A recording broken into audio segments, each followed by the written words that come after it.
We are back. We're back again. Today's workout, we're going to work on something that we typically don't do at the at-home workouts. We usually do this with a barbell. It's called a split jerk, and it usually accompanies a clean, but it's kind of a technical movement, and thought it was a good idea just to kind of throw this one in there and make of it what you can if you have dumbbells to work on it. Because I think there's still plenty of productive work that we can do working on the split jerk, even if we don't have access to a barbell. So we're going to do some unloaded ones for our warm-up. That's actually going to be what we start with. So the way that I want you guys to do these, and I want you to pretend that you're holding a barbell in the front rack. Okay, so I have my hands up in front of my shoulders and my elbows are up in front of them. So if I was holding a bar here, I wouldn't want my elbows back like this. I want my elbows just slightly in front of the bar.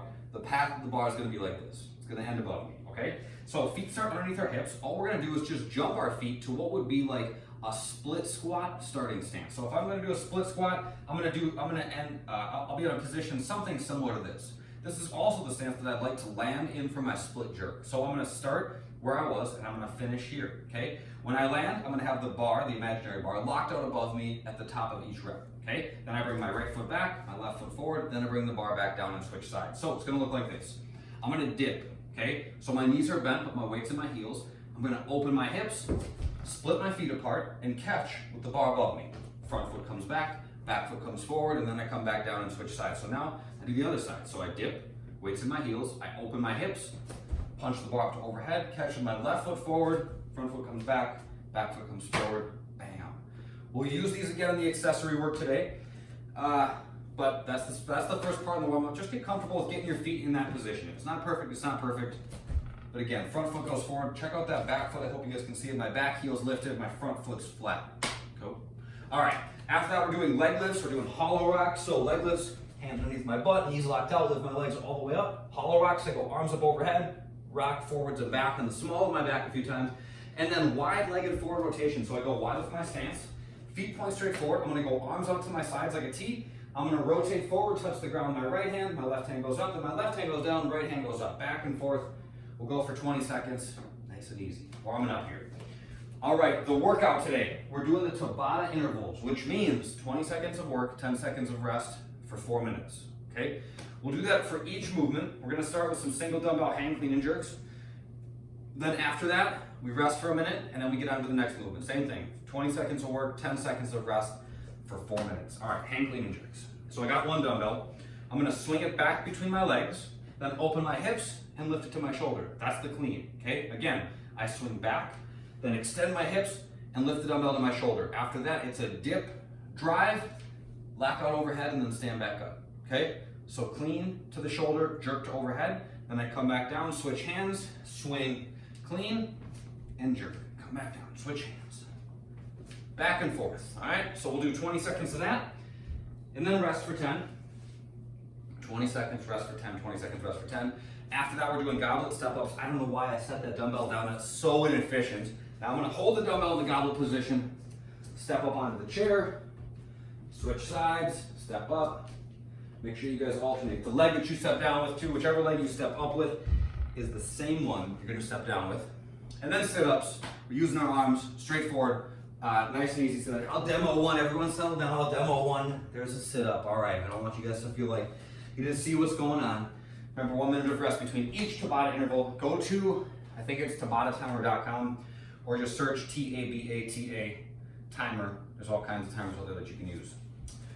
All right, body weight, very similar. We're gonna do incline push-ups, step-ups, and sit-ups. So incline push-ups, look at this, I could use my chair. Hands go wide of my shoulders. I'm gonna lower down, touch my chest, maybe awkwardly hit my face on the back of the chair. Don't know, maybe it'll happen.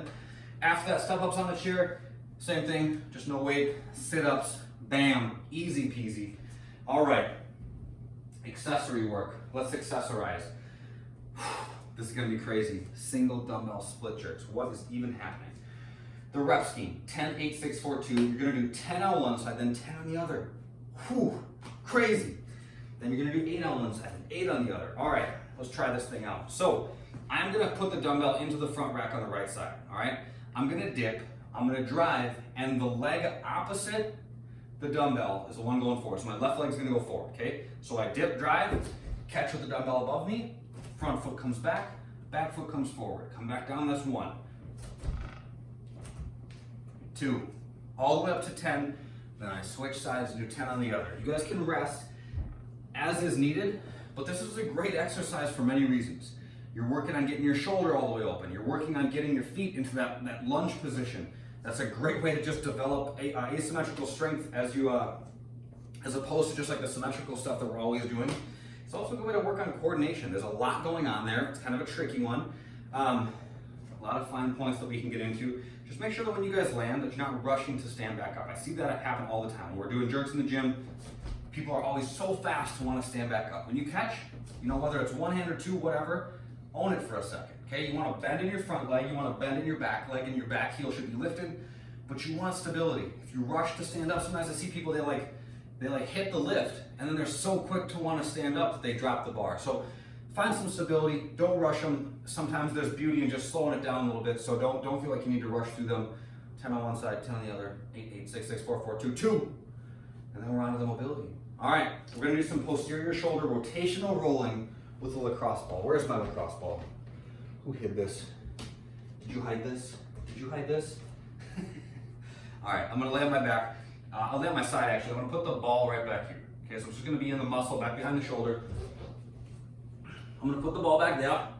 My arm looks like so. The top of my arm is perpendicular to my body. I'm gonna lower my arm down, palm down to the ground, do a few passes like so, and then I'm gonna go the other way. I'm gonna externally rotate and drop the back of my hand down towards the ground. So I go a few times one way, a few times back the other. You guys move the ball around a little bit. It's crazy. You move the ball like 1 inch, you'll be like, oh my God, that's so tight. There's a lot of little muscles back there that get locked up, and it's important to make them move. This is a good way to do it. One thing that I want you to be conscious of is when you're bringing your hand down towards the ground, watch out for your shoulder doing this, okay? Your shoulder should be able to stay packed back and down. You should be able to rotate both ways, okay, without it coming up. If this is happening, you're going too far, so just don't go quite as far. That's an easy fix. Have fun with those split jerks. It's kind of a different one, kind of a fun way to mix it up a little bit. If you guys have questions, feel free to shoot me an email. I know they're goofy. I would be happy to address any concerns that you have. That's it for this one, you guys. Enjoy the workout, enjoy the split jerks, do the mobility, that's important stuff, and have a good day. See you next time, later.